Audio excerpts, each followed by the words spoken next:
जगन्नाथ धर्मानु धर्मे पाळु नाथ श्री जगन्नाथ कली रे नहु तुमे मंत श्री जगन्नाथ ए जुगे छन्न रूप हे तु जगन्नाथ एणु त्रिजुग तुबो लाउ श्री जगन्नाथ निरते माया जड़े छन्न श्री जगन्नाथ पाप संकल्पे दुष्ट मन श्री जगन्नाथ एणु तो कथा मृते रति श्री जगन्नाथ न करी पारे दृढ़ मति श्री जगन्नाथ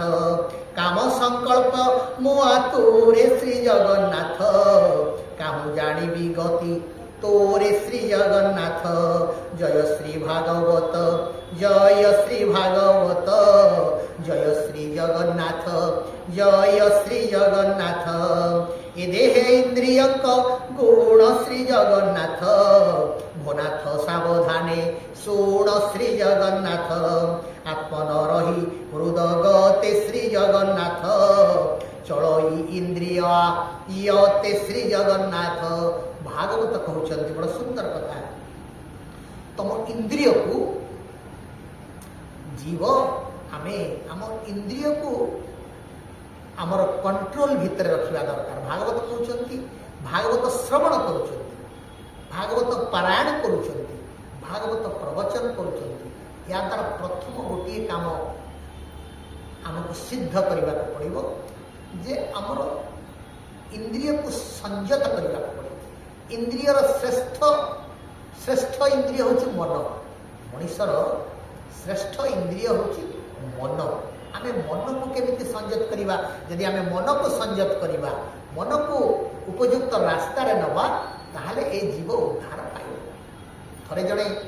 शिष्य तांकर गुरु को आसिक कहे गुरुदेव मोर माने छाड़ी दिबाकु चाहूँ कौन ना ये संसार त्याग करने को चाहूँ ए माया बंधन रु मुक्त होगा चाहूँ मु बंधन मुक्त होगा चाहूँ जिज्ञासु आसी गुरु को पचारे गुरुदेव मत बंधन मुक्त कर दियो गुरु कहले हे वत्स तुमको कौन मु बांधी रखी कि बंधन मुक्त करी कौ बंधन मुक्त होगा चाहूँ ना आज्ञा ये संसार बंधन रु मुक्त होगा चाहूँ ए माया बंधन रु मुक्त होगा चाहूँ जानिच माया बंधन तुमको बंधिनी तमे निजे माया रे छंदी ही पड़िच तमे माया को छाड़वा को प्रस्तुत नुहे माया गोटाए पंजुरी भाया तमे से पंजुरी भितर निजक पूरे देच पंजुरी खोलीदेले भी तमे मायार बंधन खोलीदेले भी माया द्वारा एते विजड़ित हो जाइच माया द्वारा एते अभ्यस्त हो जाइच माया सहित एत ओतप्रोत भाव तमे मिसी जाइच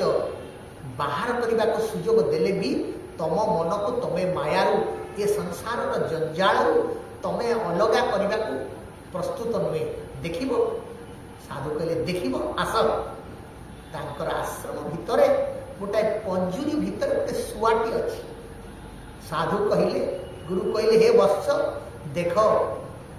ए पंजुरी भितर शुआटी कौन करुची ना आज्ञा से गुण गुण हो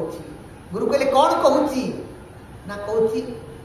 पंजुरी खोली दियो शुआ को उड़े दियो सब पिला माने आसी कहते पंजुरी को खोली दियो शुआ को उड़े दियो सब लोक मैंने आसी शुआ को देखती कहते आहा एडे बढ़िया शुआटा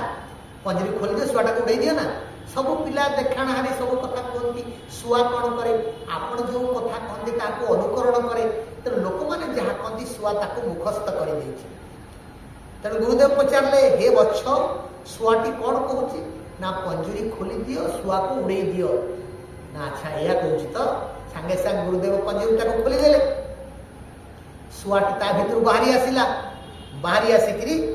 बाहर किसी समय बुलिला जिते बड़े शुआटी बाहर बुलू थाए से से कथा कहूए पंजुरी खोली दियो शुआ को उड़े दियो पंजुरी खोली दियो शुआ को उड़े दियो ये कथा कहूए पंजुरी चारिपटे बुली बुलिक आसी पुणी पंजुरी भितर पशि जाऊे गुरुदेव कहले हे वत्स तमे कही आमे तार पंजुरी खोलीदेलु सी भी पदा को आसला किंतु पंजुरी को छाड़ी से गला नहीं ସେମିତି ଏ ବଦ୍ଧ ଜୀବ, ଏ ସଂସାରୀ ଜୀବ ମାୟାରୁ ମୁକ୍ତ ହେବା ପାଇଁ କହେ ସିନା, ବନ୍ଧନରୁ ମୁକ୍ତ ହେବା ପାଇଁ କହେ ସିନା, କିନ୍ତୁ ବାସ୍ତବରେ ସଂସାର ଜଞ୍ଜାଳରୁ ମୁକ୍ତ ହେବା ପାଇଁ କେହି ମଣିଷ ଚାହେଁ ନା। ତେଣୁ ସେ ଛୁଆଟି ପୁଣି ତା ଭିତରେ ପଶିଗଲା। ଯଦି ସେ ବୁଝିପାରୁଥାନ୍ତା ସିଏ କ'ଣ କହୁଛି, ଯଦି ଶୁଆ ପକ୍ଷୀ ଶୁକ ପକ୍ଷୀ ଯଦି ବୁଝିପାରୁଥାନ୍ତା ଯେ ପଞ୍ଜୁରୀଟି ଖୋଲିଦିଅ ଶୁଆକୁ ଉଡ଼େଇ ଦିଅ, ଏ କଥାର ଅର୍ଥ ଯଦି ସେ ବୁଝିପାରୁଥାନ୍ତା ସେ କୋଉ କାଳୁ ଆକାଶରେ ଉଡ଼ି ସାରିଥାନ୍ତା। ଆମେ ସେ ଠିକ୍ ସେଇଭଳି ଭାଗବତ କହୁଛନ୍ତି, ହେ ମଣିଷ ତମେ ଭାଗବତ ପଢ଼ୁଛ ସିନା, କିନ୍ତୁ ଭାଗବତରେ ଯାହା ଲେଖା ଅଛି ତାକୁ ବୁଝିବା ଦରକାର। ସେଇଥିପାଇଁ ଆମେ କହୁନା ଟିକେ ମାଇକ୍ ଲଗେଇ ଭାଗବତ ପଢ଼। ତାର ଉଦ୍ଦେଶ୍ୟ ହେଉଛି ବିଭିନ୍ନ ପ୍ରକାର ମଣିଷ ବିଭିନ୍ନ ପ୍ରକାର ପରିସ୍ଥିତିରେ ଅଛନ୍ତି। କିଏ ଦୋକାନ କଥା ଭାବୁଛି,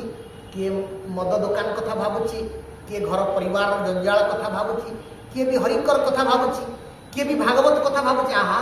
ମନ୍ଦିରରୁ କ'ଣ ଶୁଭୁଛି, ମନ୍ଦିରରୁ କି କଥା ଭାସି ଆସୁଛି ନା ଭାଗବତ ପାରାୟଣର କଥା ଭାସି ଆସୁଛି। ବିଭିନ୍ନ ପ୍ରକାର ଲୋକ ମନ୍ଦିର ଚତୁଃପାର୍ଶ୍ୱରେ ଅଛନ୍ତି। ଭକ୍ତର କର୍ତ୍ତବ୍ୟ ହେଉଛି, ପାରାୟଣର ଉଦ୍ଦେଶ୍ୟ ହେଉଛି ପ୍ରତ୍ୟେକଙ୍କର କାନରେ